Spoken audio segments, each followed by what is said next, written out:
Hey, Carolina Tony, coming to you from Consolidated Gold Mines in Dahlonega, Georgia. And we're going to pay them for some gold today.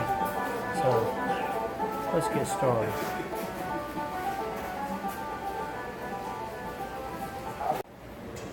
Check it out. I got gold.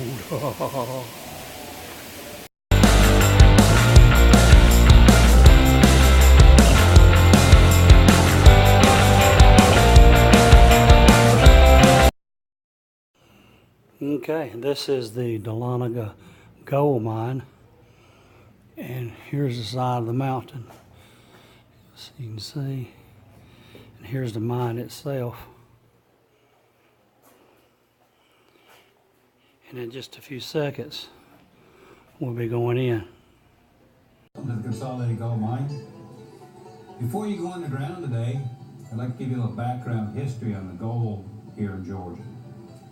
Basically, there was three types of mining done for gold here. The first type was called placer or placer gold mining. Then they did a method called hydraulic gold mining. And then finally, they started hard rock gold mining. What you're going to go into today is, in fact, the largest hard rock gold mine east of the Mississippi River. The Consolidated Gold Mine is actually 5 mines, and they were consolidated into one giant mill where they haul all the rock from the mines to crush it and extract the gold from it. Before we go any further, let's go back to the year 1828. Folks, in 1828, where you are now, this was Cherokee Indian land. A few white settlers had moved in. One of them was a man by the name of Benjamin Parks. He's credited with finding the first gold here in Lumpkin County. Once he found the gold, unfortunately, the word got out. And within the first year after the discovery, nearly 15,000 men showed up here trying to get rich. And they were known as placer or placer gold miners. The gold they were finding was in the rivers and streams primarily, and it had been placed there by Mother Nature. You see, the hills around here used to be several thousand feet taller than they are now. Millions of years of erosion wore these mountains down, and gold is very, very heavy. It traveled lower and lower and ended up down in the rivers and streams. Well, the entrance that we're walking into right now is kind of considered to be the back entrance to the mine. The main entrance, where most of the production was being facilitated in and out of, is on the other side of the mountain. Around half a mile from here. And this is just kind of where they came out on the other side. But the ceiling of the mine is going to be all original. This is the only area where there's concrete in the ceiling. And this area right here is where they found their mother lode vein. Now in the video he talks to you about that record-breaking vein of quartz they found. It sat right here, and if you can imagine, it filled this entire crevice from side to side, top to bottom, every cubic inch. Wow. It's still today one of the largest and richest veins that was mined in this region. And during the time that they spent mining it, the mine was doing great. They were finding a lot of gold, making a lot of money. Unfortunately for them, though, it was pretty much all downhill after this. The basics about how they mined down here and how they were looking for quartz. Well, the problem with mining gold in that kind of environment where you're getting that quartz is that most of the gold you find is microscopic in size. It's too small to see with the naked eye. So there wasn't really any actually gold being extracted down here in the tunnels. Instead, what the miners would do is they would extract quartz like this vein that you see right over here. They would take the quartz and haul it out of the mine to a giant stamp mill. This was their processing facility where the quartz would be crushed down to a fine dust and then washed through various different chemical processes designed to extract the gold from it. Mercury, cyanide. Now, coming down the steps here, make sure to watch your head.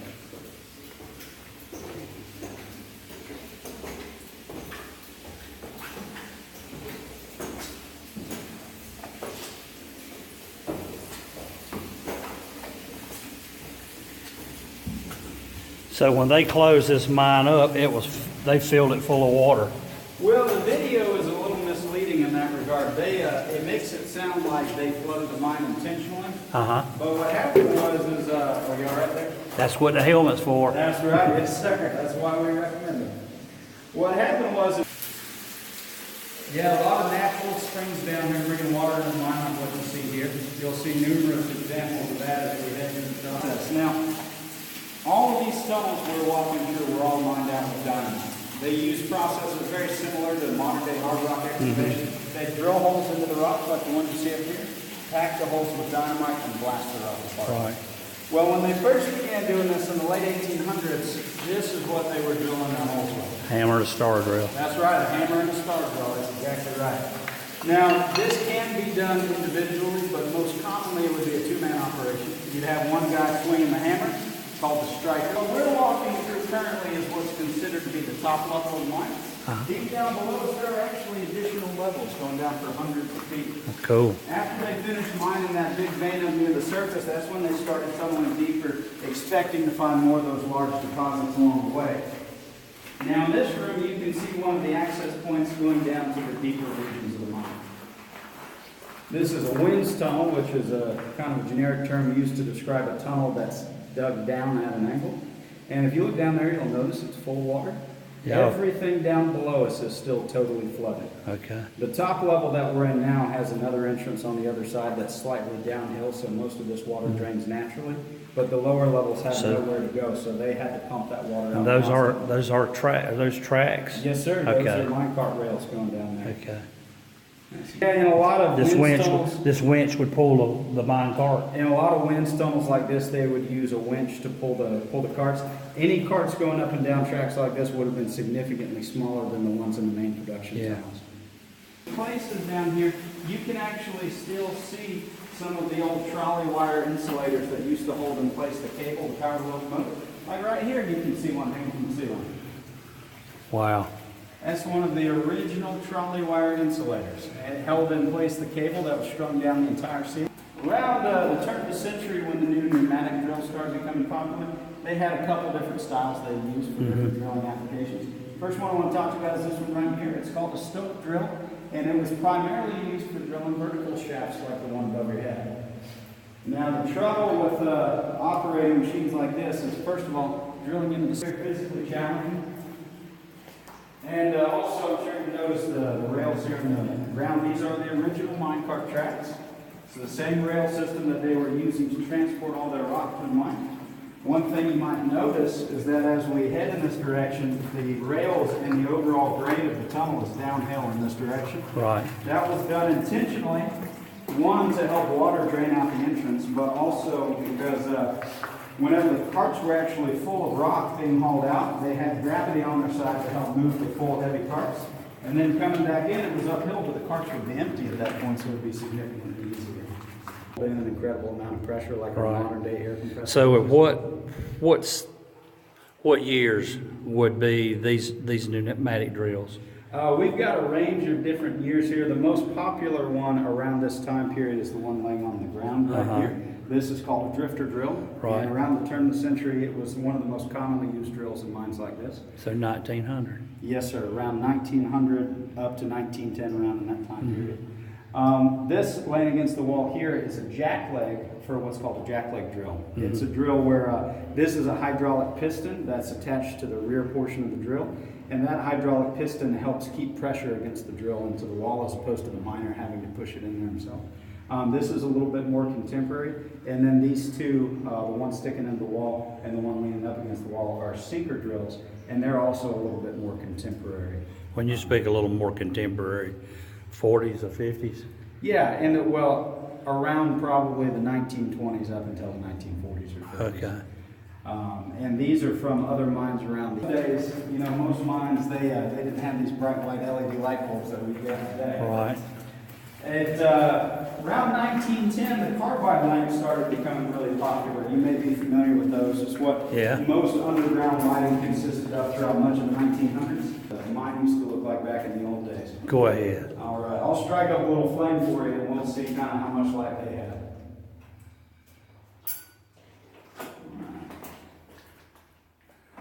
Now that is about how much light the average miner was expecting to work with, roughly about this much. Most of these men stayed down here with just enough light to see the rock right next to them where they were working with. Wow. Now, I know it, to us nowadays, we've got electricity in our homes and flashlights. It seems crazy that they did this, but, back in those days, that's all they knew. They won't go bad. Yeah, that's right. They wanted it bad. Sometimes the active face where they're mining the coal seam might only be a few feet high. Yeah. Now, how low will this cart here be? This one is one that we used back in the 80s to help clean out the tunnels. But it represents what a pretty typical load of rock would look like. A lot of times carts were designed to haul anywhere from 1,000 up to 2,000 pounds of rock at a time, sometimes even more in larger tunnel systems. This is 1,200 pounds of rock that's sitting in the cart right here. Wow. Now the locomotive that began to experiment with electric light, and this is what you would have seen underground in a tunnel system around that time period. You've got your period, turn of the century, cloth, insulated, braided wiring. Dahlonega. Oh.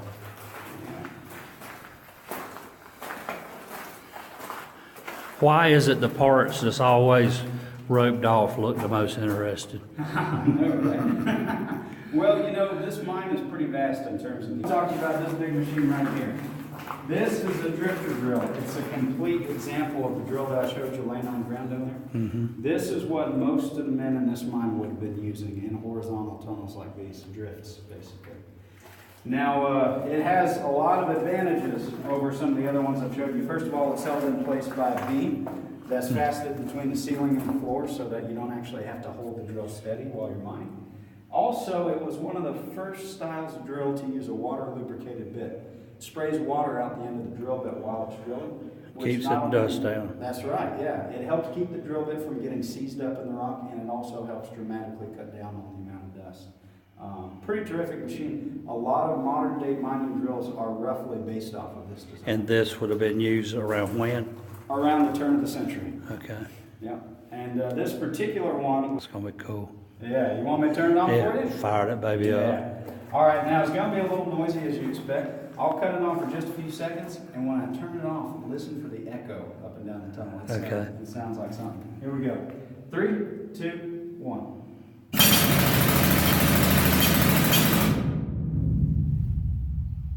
I love it. Isn't that something? That's something. Yeah. Now keep in mind, you on the way back. They did their scaffolding. Anytime they build a scaffolding platform, you oftentimes can't have supports underneath the platform because you have to be able to keep the tunnel through for the carts to get through, keep the tunnel clear. And so what they do is they drill out square-shaped notches on either side of the tunnel walls, and they would put their timbers. See your stalagmites and stalactites there, growing from the slow dripping of water. These are forming out of calcium deposits, so they're just slightly different from what these are not original. I'm sure you guessed these are replicas. But this is here to demonstrate what a full supply of dynamite would look like. If all of these were full, it would be a little over 400 pounds of it. That was awesome. Hope you enjoyed our trip to the Consolidated Gold Mine. Really was fun. And until next time, y'all have a good day.